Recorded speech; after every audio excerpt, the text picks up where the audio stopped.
बिस्मिल्लाहिर्रहमानिर्रहीम, अस्सलाम वालेकुम। दोस्तों, घर चलाने के लिए सबसे ज़्यादा इंपॉर्टेंट चीज़ क्या होती है?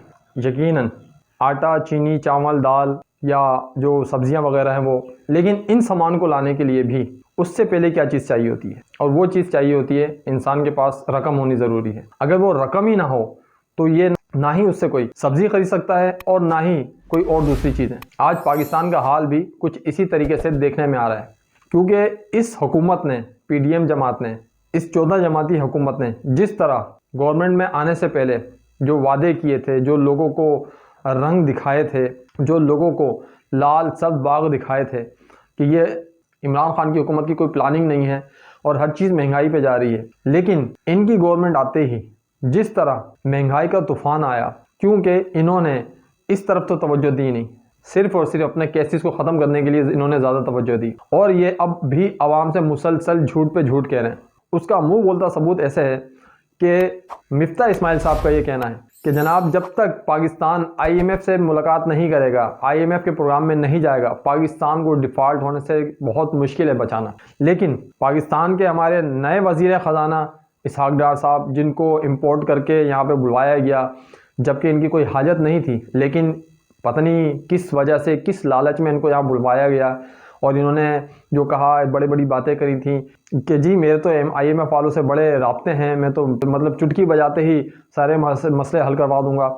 लेकिन इनके आने से भी कोई फ़ायदा नहीं हुआ, पाकिस्तान मज़ीद गहराई में गिरता चला गया। इसहाक डार साहब का अभी भी ये कहना है कि कौन कहता है कि पाकिस्तान डिफ़ॉल्ट हो जाएगा? कौन कहता है कि पाकिस्तान के पास सरमायाकारी के लिए पैसे नहीं हैं? लोग अभी भी सोना ख़रीद रहे हैं, डॉलर ख़रीद रहे हैं और दूसरी चीज़ों पे लोग पैसे को इन्वेस्ट कर रहे हैं।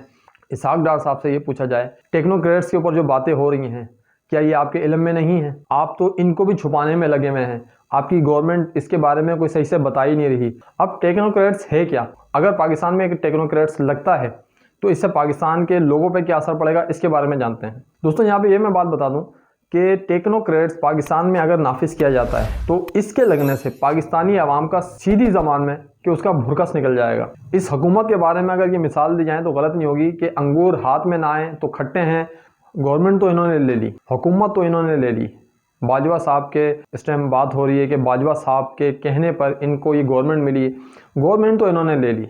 लेकिन इस 14 जमाती पीडीएम के अंदर ये पाकिस्तान नाम की जो मुर्गी है, इस टाइम इस 14 जमाती पीडीएम जमात के अंदर मुर्गी जो है ये हराम हो रही है। दावे तो इन्होंने दोस्तों बहुत किए थे, लेकिन एक भी बात इनकी पूरी नहीं हुई और इनके के सारे दावे ठुस के ठुस हो गए। अब मुल्क इनसे संभल नहीं रहा, माशी मामलात इनसे संभल नहीं रहे। अब इस हुकूमत ने हाथ जो हैं वो इस तरह खड़े कर लिए हैं। अब जो मुल्क के मामलात हैं, मुल्क के जो हालात हैं, क्योंकि अब इनसे तो मामला संभल नहीं रहे, अब ये इस बारे में प्लानिंग कर रहे हैं कि किसी तरह मुल्क में टेक्नोक्रेट सेटअप लाया जाए ताकि हम तो गवर्नमेंट से जाएंगे। लेकिन इमरान खान साहब को भी गवर्नमेंट में आने की हिम्मत नहीं होगी। कई मुल्कों में ये सेटअप जो है बताया जाता है कि फेल हो गया है। दोस्तों, जहाँ जहाँ इस सेटअप का तजर्बा किया गया है, जिन जिन ममालिक के अंदर, वहाँ बताया जाता है कि ये जो सेटअप था इसको फेल कर दिया गया है, वहाँ पर ये सेटअप फेल हो गए हैं। पाकिस्तान के अंदर भी परवेज़ मुशर्रफ के टाइम में, जब परवेज़ मुशर्रफ साहब की गवर्नमेंट थी, तो उस वक्त भी पाकिस्तान के अंदर 1990 में बताया जाता है कि 3 साल के लिए पाकिस्तान के अंदर टेक्नोक्रेट सेटअप लगाया गया था और 3 साल के बाद फिर पाकिस्तान में इलेक्शन हुए थे। लेकिन उन 3 सालों में पाकिस्तान के जो मामलात हुए थे, क्योंकि उस वक्त इतना रुझान नहीं था, इतनी नॉलेज नहीं थी लोगों को, तो जो पाकिस्तान के उस वक्त हालात थे, आवाम उससे बेखबर थी। दोस्तों, 1930 में इस सेटअप का आगाज़ हुआ। टेक्नोक्रेट्स के अंदर ज़्यादातर जो लोग हैं वो टेक्निकल टाइप के होते हैं। अब इन लोगों का काम ये होता है कि अगर मुल्क की मईशत ख़राब हो गई है, डाउन हो गई है, तो इन लोगों को उस मुल्क के अंदर मतलब बुलाया जाता है। इनसे बाकायदा एक मुआहदे होते हैं कि इतने टाइम के लिए इनका ये सेटअप वहाँ पे होगा और उसमें इनके किसी भी काम में कोई मदाखलत नहीं करेगा। अगर उस मुल्क की मईशत ख़राब है तो उसको ठीक करेंगे और किसी और फील्ड के अंदर, मिसाल के तौर पे कोई साइंसी लिहाज से अगर देखा जाए तो उसके अंदर भी इनके जो लोग होते हैं वो अपने कैटेगरी हैं इन लोगों की, उसी जिस तरह की कोई प्रॉब्लम होगी उसी तरह के लोग उस फील्ड के अंदर ये लोग भेज के वहाँ के मामलात को बेहतर करते हैं। लेकिन ज़्यादातर ये देखने में आया है कि ये सेटअप जो है हर ममालिक के अंदर इस सेटअप को फेल कर दिया गया है, क्योंकि ये हर मामलात को साइंसी तरीके से हल करते हैं। अब ये मैं बता दूं दोस्तों कि जब ये सेटअप किसी भी मुल्क में लगता है तो इनके सेटअप लगने के बाद इनकी नज़र में जो वहाँ की आवाम होती है उनकी कोई वैल्यू नहीं होती है। वो चाहे चीखें, उधम करें, शोर मचाएं या लाख कुछ भी कहते रहें कि महंगाई हो रही है, हम पिस रहे हैं, हम मतलब कुछ भी ये XYZ बोलते रहें, लेकिन इनके कानों में जू तक नहीं रेंगती।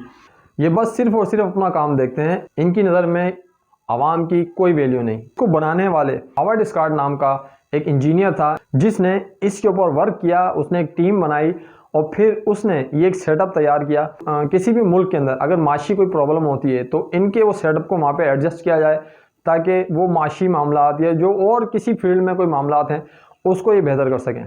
तो इसको कहते हैं टेक्नोक्रेट सेटअप। दोस्तों, यहाँ पर साबिर शाकिर साहब ने एक बहुत अहम इंकशाफ किया है कि अब ये जो 14 जमाती टीम है, PDM जमात जो है, ये जो हुकूमत है, ये अब आगे नहीं चल सकती, क्योंकि इसकी जो इस बड़ी वजह है वो मुल्क का बेड़ा गर्क होना है। साबिर शाकिर साहब का ये कहना है कि पहले मुल्क आगे की तरफ गामजन था, तरक्की कर रहा था, लेकिन इसकी हुकूमत आने से मुल्क का जो बेड़ा गर्क हुआ है, पाकिस्तान काफ़ी हद तक पीछे चला गया है। पहले जो मुल्क के ज़खायर 6% इनकी ग्रोथ, मगर अब यही ग्रोथ जो शरह नमूद है वो 5% रह गई है। और ये जानते हुए भी कि मुल्क के क्या हालात हैं, ये इलेक्शन करवाने के लिए तैयार नहीं। अब साबिर शाकिर साहब ने जो इंकशाफ किया है उसके बारे में थोड़ी सी डिटेल जानते हैं। हुआ ये है कि आम इंतखाबात करवाने की सूरत में ये जो मरासला सरकार है वो राज़ी नहीं है, बल्कि वो एग्रेसिवली दोबारा उसने हमले शुरू कर दिए। जैसे ही आम इंतखाबात की बात हुई उसने फ़ौजी क़यादत पे, मिलिट्री लीडरशिप पे हमले शुरू कर दिए। न सिर्फ आर्मी पे बल्कि सुप्रीम कोर्ट और अदलिया पे भी हमले शुरू कर दिए। और अब ये मुसीबत आन पड़ी है। तो इन्होंने कहा जी कि देखें, हम हमारा पॉलिटिकल कैपिटल जो कि था ही नहीं, पहले ही लूज़ किया जाता, अब ये सारा मलबा मिलिट्री इस्टेब्लिशमेंट पे डाल रहे हैं। ये कहते हैं कि जनाब ये तो आपकी वजह से हमने ये पंगा लिया, वरना तो हम नहीं लेना चाह रहे थे। आपने कहा, यानी कि बाजवा साहब ने कहा और हम आ गए। उम्मीद करता हूँ कि आपको मेरी वीडियो ज़रूर पसंद आई होगी, तो इसको थम्स अप ज़रूर करें। अगर इस वीडियो में किसी चीज़ की कमी लगी हो तो कमेंट बॉक्स में ज़रूर बताइएगा। इस वीडियो को लाइक करें, शेयर करें। अपना बहुत ख्याल रखिएगा। पाकिस्तान जिंदाबाद।